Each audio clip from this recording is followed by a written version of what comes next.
Tonight, we investigate texting and driving. In July, texting while driving will be illegal in Mississippi, but some say even the ban won't keep them from doing it. Yeah, that's right. In this special report, our own Hadass Brown got behind the wheel to find out just how dangerous the habit is.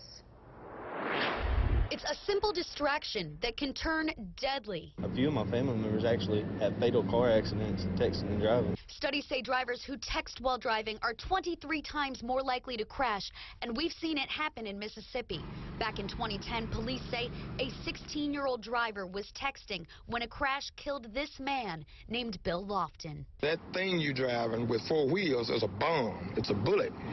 And if you can shoot someone and be charged with a felony, texting, driving that bullet should be a felony also. Studies say drivers who text while they drive are 23 times more likely to crash. Even if you think that you're good at it, studies shown that you're really not. In 2013, over 600 Mississippi drivers died in car crashes. Experts say distracted driving may have played a factor in close to 100 of those accidents. Texting actually takes our eyes off the road for an average of 5 seconds, and driving at 55 miles an hour is the equivalent of driving the entire length of a football field completely blind. I'm an offender of that because I do that a lot. At Belhaven University, a simulation meant to scare students straight. We have a curved LED screen that goes over the entire windshield of the car, and drivers use the real brake pedal, the real steering wheel, and they have a cell phone in their hand, and their friends can be texting them from an iPad outside the car. A moment behind the wheel, packed with distractions to show the true danger of the habit. Do you text and drive now? Sometimes I do. Freshman Alexandria Roden sat through her own real-life texting driving wreck. We were in the car and she just slammed to the back of another car. She says even though she's seen what can happen, sometimes she can't help herself. I mean, I do it because I feel like, well, I don't want to make anybody wait. Maybe somebody needs something, so I just text them back, you know. You're going to hit the gas to go, brake to stop, and slow down. You'll turn that wheel like you would a normal car. In the simulator, she showed us how she makes those quick text answers. What did I hear? We wanted to test out just how dangerous and distracting texting while driving would be, so we decided to test out this simulation for ourselves.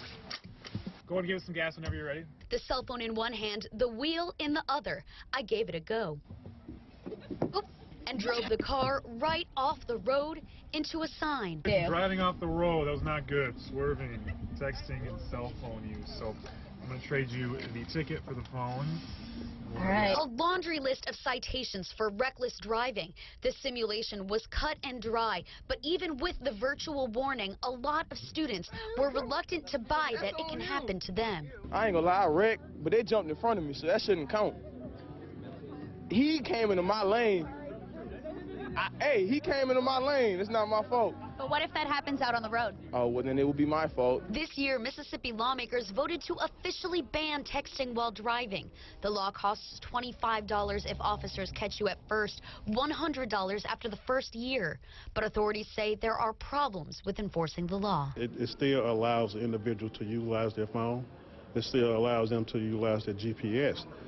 So this is going to be a very difficult law to enforce. The Byram police chief says the ban makes things hard because it requires them to file the ticket through a civil court rather than the cities. At this point in time, though, it appears that this is simply a bill that municipal police officers are going to find a hard time trying to enforce. Is this enough of a deterrent to keep you from doing it? Yeah, if I see the police. What if you don't see the police? You know, I probably still would do it. Like if it's a small text, I probably still would. I'm not gonna lie to you, I probably still would. I think that it'll take some people getting fined before they stop texting and driving. I actually got a citation for it, and then I hit someone, and I've never done that before. So, yeah, it changed the way I feel. Are you going to think twice now before texting and Yes, driving? I'm going to think like 4 times before I text and drive now. In Belhaven, Hadass Brown, 16 WAPT News. Now, the ban on texting and driving officially goes into effect July 1st. As Hadass mentioned, the fine starts at $25, but then in July of 2016, the fine jumps to $100.